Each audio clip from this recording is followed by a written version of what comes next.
So welcome to Black Hat. Thank you for showing up at 9 a.m. for what I expected not many people would be. So I'm actually excited that there's so many people here. So we don't have much time, so I'll just get right into what we're going to be talking about.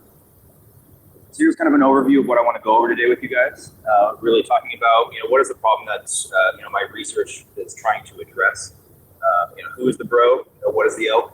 How you can really beef up your ELK to get more information and context out of it. How you can make your ELK a little bit more intelligent and get that extra information out of it. Bringing it all together, visualizing it with Kibana. And then I'll be introducing a open source framework that we're releasing this week at Black Hat to kind of tie in all this information together. Oops, wrong way. So real quick, a little bit about me. I'm a lumberjack and I'm okay. What this really means, right? Any Monty Python fans? I've been in the security industry for 10 years. A lot of that has been with logging products. So I have a lot of experience looking at logs and trying to get the right information out of it. Currently, I do security research at Tripwire up in Portland, Oregon. So I get to spend a lot of my time just playing with fun tools like Bro now. So here's just kind of a simple visualization of a typical security architecture. You're going to start in the middle, the very center core, doing simple things like maybe firewalls. Maybe you guys have heard of antivirus. You can start with that. And then get into a little bit more complex things like configuration management, change management, and then really where a lot of the information is, it's not on assets, but on the actual wire. So you want to get into things like network security intelligence and network security monitoring. But doing this and analyzing this is a lot of data. And with a lot of data, you have to store that data, which increases costs. And with the increased costs and all that data that you're looking at, increases complexity in how you store the data, how you get the data out of it, and actually get useful information out of what you do. So right now, a typical logging product that a lot of people use, you're just getting the tip of the iceberg. So you're collecting things like logs, stats, alerts, and that's really just the tip of the iceberg. The problem with this is that you're at the mercy of, one, the developers who wrote the software, what they deemed worthy to actually log. And then the next point, you're at the mercy of who implemented your logging solution. And are they collecting the right logs? Are they storing them long enough? So, it's just the tip of the iceberg of what we can actually collect. You can start tying some systems, different packets together, get session data, but it's still really not where the core of the information is. Once you tie this information together, you can start building packet strings, do some, traditional intrusion detection. But really, where the core of that data is analyzing your full packet capture. That's where the real meat is. So, what do we do with this information? How do we get it out of it? So, here's if anybody that's looked at a live packet capture. It's really exciting looking at a console. What does this information do? What do we get of it? We can feed that data through something like Bro. Bro is an open source intrusion detection system, and they market themselves as a network security monitoring tool. So what that means is they'll inspect the traffic in real time and be able to pull out the actual OSI layer traffic from all the way from 1 all the way up to 7. So what that means is that we can look at things like the SSL traffic, pull out the certificates, make sure they're valid, make sure nobody's abusing the protocols, do things like inspecting SMTP traffic, pulling out email addresses, who's sending email in and out of your environment. And then your typical IDS type things like looking for signature-based attacks. It also does cool things like SEM correlation, looking for brute force attacks. But what I really like about Bro is that not only does it in real time, is that you can feed it packet capture data that you've collected elsewhere. So you can use it for a forensics analysis and get really cool information out of it. So I can actually back up a little bit. So as it does all this, it writes it all to a log file. So you can see a list of some of the sample log files that we have here. And Splunk, Tripwire, LogSend. There's a lot of them out there. A really cool open source one is called Logstash, and they have probably one of the best logos for a logging product. So the way Logstash works is first, you're going to collect it with an input. Here's a few sample inputs that they have. They have over 40 inputs that are really nice. Things like a TCP or UDP collector for things like syslog. They'll collect local files. You can actually interact with it if you're on the console doing things, just feeding it log data management. They have things like Lumberjack, which is a file collector to send data from the phone system. So when you get that data in, you're going to do some filtering on it. So this is the core of the normalization is they call it propping, which is pretty interesting. They like the normalization of pulling out the valuable metadata from logs, the who, the what, the when, the where, the why, maybe. Getting things like IP addresses and ports and all that good stuff. They do some cool things like GeoIP, so you can see who and where traffic is going to in and out of your network. And the really nice one that I like is the Translate, which is one of their community plugins, which allows you to really enhance the data to our advantage. And I'll get into that a little bit later.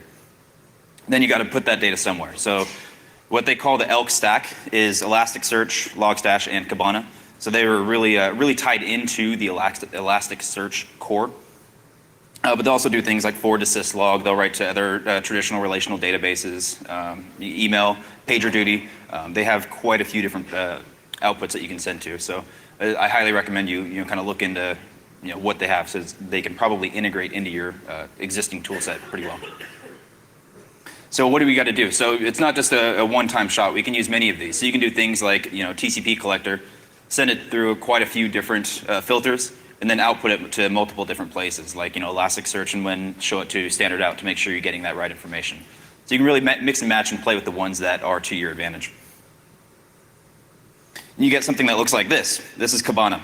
So you can start visualizing cool things and look up IP addresses and ports and do histograms and show anomalies of traffic. So we can see here there might have been a weird anomaly right in the middle of the day. So it's a lot of information, and you might do some anomaly detection by looking at it, but it doesn't really mean much, right? It's a lot of information, and you need context on how you do that. So what we want to use to do that is something that is similar to threat intelligence. And there's quite a few different ways we can do it, but there's a really cool one with Bro. Oh, actually, I'm jumping ahead. So with all that data it's a lot of information, and it's really drinking from the fire hose. One of my coworkers told me an analogy is that it's like finding a needle in a stack of needles, right? And the security data that you're getting it's becoming more than just big data. It's morbidly obese data. So, right, chuckle. But there is a way we can get around this and solve this problem, and that's with threat intelligence. So there's a company called Critical Stack, and they are a free online service. You just go in, you log in, create an account, and it's a point-and-click integration with threat intelligent feeds that are out there. So you can just sign up for the things and just choose, I want to know about command and control servers, or I want to know about Tor exit node IP addresses, or maybe file hashes, or maybe I want to look at malicious domains that are hosting the Zeus malware. There's quite a few of them. You just install their agent, and it aggregates all this information, can pull it together. It writes it into what is known as Bro code. So it writes it so Bro can read this information, pulls from over 100 different threat feeds now, because it's a little bit dated, and they're getting close to having over 1 million indicators of compromise. So as your data is looking at this in real time, you can reference threat intelligence and be able to know if the information coming in and out of your environment is malicious, or they're malicious file hashes, things like that. It's really cool. The value is also with this is if you are collecting packet capture data, you can reference threat intelligence in a forensics manner. But we can also do similar threat intelligence with Logstash, right? So we can get into using the custom filters, then the Grok message filtering, get the really cool information out, add custom fields to really add metadata to that the logs that are coming in to give you additional context. Do things like GeoIP, date matching, and the really cool one is using the Translate plugin. So it's just not just a high level of hey, this is what you got to do. We can really put on your nerd glasses and nerd out with me as we look at some code here. So this is what a typical Logstash normalization rule looks like as it ships out of the box. So this is going to normalize an Apache log. So you can pull out things like the IP address and put it into the client field, or you pull out something that looks like a word, put it into the method column, and so on and so forth. But it's a lot of information, which is cool for when you're just doing and getting a proof of concept up. But as you start deploying this configuration file is going to get very messy very quickly. So what I like to do is utilize custom patterns. So I can take all of that regex and code and throw it into a custom pattern directory, create a different rule file for each one of my devices that I'm normalizing, and then just create a rule ID for each one of those messages that I'm normalizing. So then I can just reference a rule ID in the configuration file, and it makes it really clean to look at and really simple. But there's additional data that we can use this for. It's not just for cleaning up a configuration file. What we can do is just add conditional filtering off of this, so we can start looking at what message is actually coming in. So, by referencing the regex of what the message looks like. So it looks confusing, but as you get going, what you got to do is just remove your capture groups from your configuration file, and then just throw that data up into your conditional regex filtering. So, not very interesting. What this allows us to do is use the add field functionality in Logstash. So we can do things like add metadata to the information, do things like CEE tags, adding action, object, and status, which may not be in the log message, but we can infer from it. But what I like to do with it is add a rule ID to it, which not necessarily will give you security context, but it cleans up the operational performance of Logstash. So Logstash is a top-down normalization engine. So it's going to go through from the top and start hitting all of your regex rules. So if the rules that you're using are at the bottom of your configuration file, you're wasting precious cycles to try to get that regular expressions. So you can run continual reports for your most commonly used rule IDs, and then just bubble those up to the top of your configuration file, and now your Logstash is performing A-OK. You can do things like GeoIP. They ship out of the box with the ELK stack with GeoIP templates that you can get up and running. The problem is they only give you one. When you get things like a source IP and a destination IP, you got to pick and choose. So what you got to do is just kind of massage the templates a little bit and get it to be able to normalize and GeoIP the information that you really care about. So how do we do that? You can pull it out of Kibana. We pull it out of Elasticsearch. So here's a very simple query. You run from the command line, and it dumps out the template that is currently being used by Logstash. And you can just copy and replace what you want to use. You just take the GeoIP field that it does, and then just add more of them. So you can do things like your source IP address, your destination IP addresses, proxy addresses, so on and so forth. There's no limit to how many you can use. And then just another simple command line, pop up the template, and you're good to go, off and running. So date match is an interesting one. So it doesn't seem like it would be very interesting as you're collecting data in real time, because the data that's coming in is going to get logged with that timestamp as you collect it. Where this is valuable is when you're doing the Bro packet capture analysis, because Bro is going to look at the timestamp from your packet captures and throw that into the log message. So what we can do is look at the timestamp from the actual log and use that for the timestamp in the message. So when you feed all your packet capture logs from Bro into Logstash, you're not just getting a huge dump of information, right when you've collected the data. You can do it and spread that information over time, so you can see anomalies and kind of see the history of the potential attack that you're looking at. Really valuable. The cool one, though, is threat intelligence. So the threat intelligence is a piece that doesn't really ship with Logstash. You kind of got to massage it and make it do it. So there's the translate plugin. What the translate plugin allows you to do, it's a community plugin, doesn't ship with it, so you gotta install it. But it allows us to do lookups of IP addresses or whatever. So in the example here, I'm doing a translation on my destination IP field event, DST IP. I take when it finds a destination IP, it looks up in a YAML file, the torexit.yaml, to see if that exists. If it does, what I do is I just throw the word yes in a field called torexit IP. So now when I go into Kibana, I can just run a quick search of any message that says tor exit IP equals yes.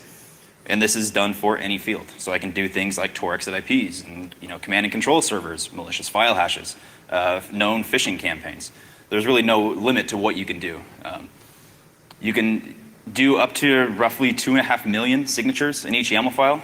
That's where I kind of hit my limit, but that was running on a Raspberry Pi, so that might have been because it was on a Raspberry Pi.